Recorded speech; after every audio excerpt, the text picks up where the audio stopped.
took over, having barely had a look in under Bianchi, the former coach who was dismissed after just 4 games in charge for this season. Forward by Bergami, the veteran defender.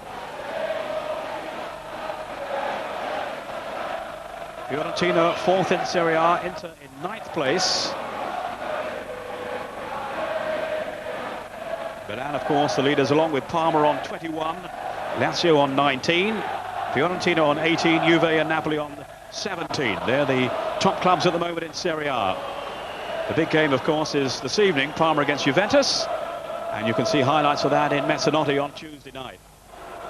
Milan this afternoon are at home to Piacenza, and Lazio away to Vicenza. We'll keep you posted on what's happening in those games. The header on by Batistuta. Towards his front-running partner, Baiano. Good interception, though, by Festa. One of the 2 central defenders for Inter. Alongside Paganin. Now, they've started with Zanetti on the left, it would seem, and Carboni on the right, so that's a change for Inter this afternoon. Carboni, certainly for the second half last week, when Gats came on, operated just behind the front 2. But it's a wide role for him at the moment. Very talented young player, Carboni. Signed in the summer from Napoli. This is Amoruso. Fiorentina so strong at home. Narrowly beaten last week by Juventus, although the score was certainly very much in, or the result was very much in Juve's favour. They were the better team. Schwarz, Serena. Off goes Rui Costa. Sturdy defending, though, by Festa. And it's a throw to Fiorentina, which Carboni didn't think it was. Batistuta trying to thread it on towards Baiano. And referee Trentelange has blown for the foul.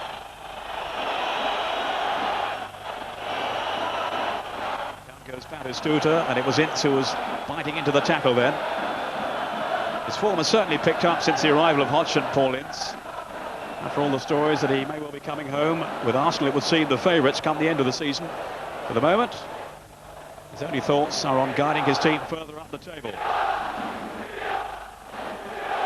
He's been getting a better press too in the last few weeks, which is good news for him. As you know, Luther, if the media turns against you out there, you've got real problems. That's right, yeah, and obviously the media have been wanting Paul Ince to be doing all the things that he did for Manchester United in the last few seasons, and obviously it hasn't really come off. But hopefully with the arrival of Roy Hodgson, then I hope to start to see it happening soon for him. Bump Serena for a throw then to Inter.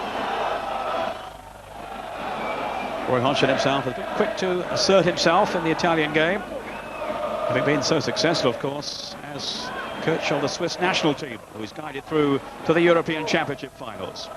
Ince with a header.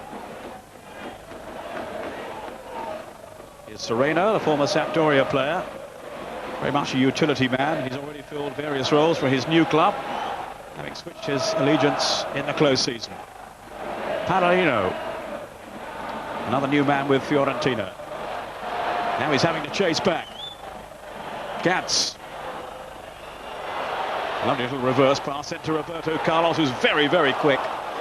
But his cross into the side netting. Yeah, it's unfortunate because that really was a good opportunity. I mean, a lovely little back heel to him, and he did evade the tackle, but disappointing he's put the ball in the side netting. If he got it across, I'm sure we'd have seen a striking goal, which probably would have been, the first goal of the game.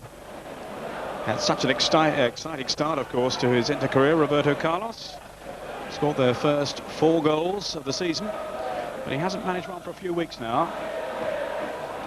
Frese's header. 27 there is Branca.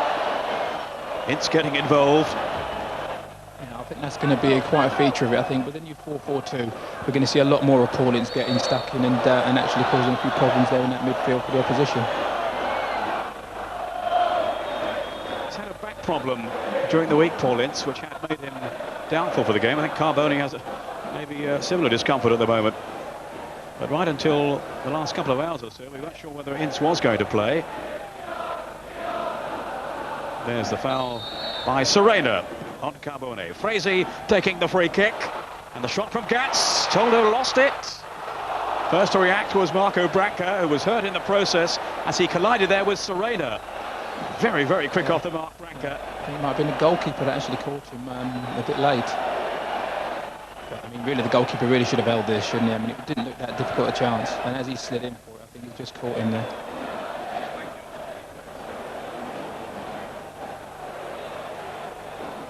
So, Branca having to receive some attention here. He made an immediate impact, of course, in his first game last week, scoring against his former club Udinese on his debut for Inter. Very nomadic figure, Marco Branca. He's played for various clubs, Fiorentina among his previous ones. Here's Coes. Serena. And it spins away off Festa. Pagliuca can't keep it in. Corner then to Fiorentina. And I'm just hearing that Milan have taken the lead at home to Piacenza. And the scorer is Savicevic, the man from Montenegro. Batistuta lurking in the middle. Amoruso has come up from the back. He's always a menace on these set pieces. It's Rui Costa taking the kick. Confidently fisted away, though, by Pagliuca. Serena it was who fired it back in. Piacentini. Away by Paganin.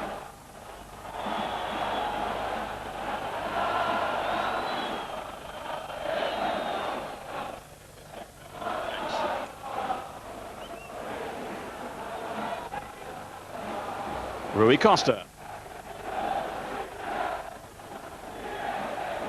This is Carnashali. Now Bayardo. Linking well with Carnashali. We'll see a lot of him raiding down that right side. Batistuta almost on the end of it. Hooked away by Carbone. But only as far as Serena. And he's driven it wide. But a positive opening from Fiorentina. Yeah, definitely there. You know, a good little breakdown down the right-hand side there. And, I mean, a fine shot at the end. I mean, disappointed really that he didn't actually strike the target, but it's good to see now the crosses are coming in and there's a bit more goal-mouth incidents happening. 13 goals from their first 5 games at home in Serie A so far this season, Fiorentina.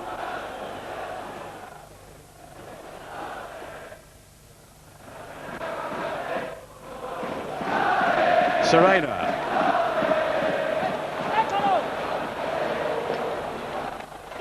Batistuta, Coes in support. Now Serena. Appeal for free kick. Nothing given though. Alfredo Trentalange just turning away the referee. Here's Paganin.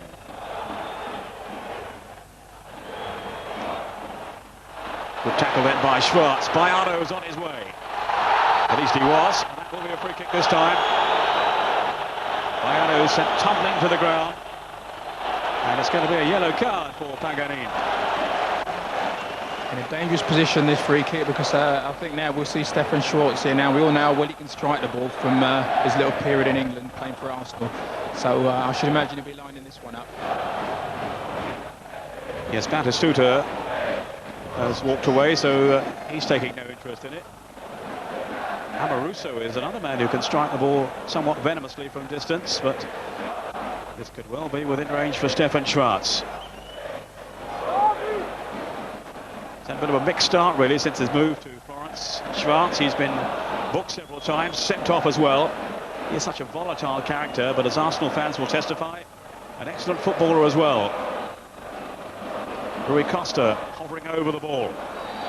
Schwartz in attendance alongside him. Here is Schwartz. Wasn't a bad effort either. It was tremendous pace, but over the bar from Schwartz. Yeah, I don't think it really bothered Pagliuca in any way at all. I think he had that covered and knew it was a safe one. Pagliuca has kept 5 clean sheets so far this season. Again, Inter very strong defensively, as they were in the last campaign. It's really a question of scoring a few more goals to lift themselves up the table.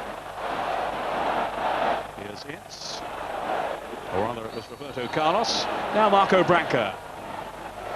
Seems to be okay after his little incident earlier on when he was injured.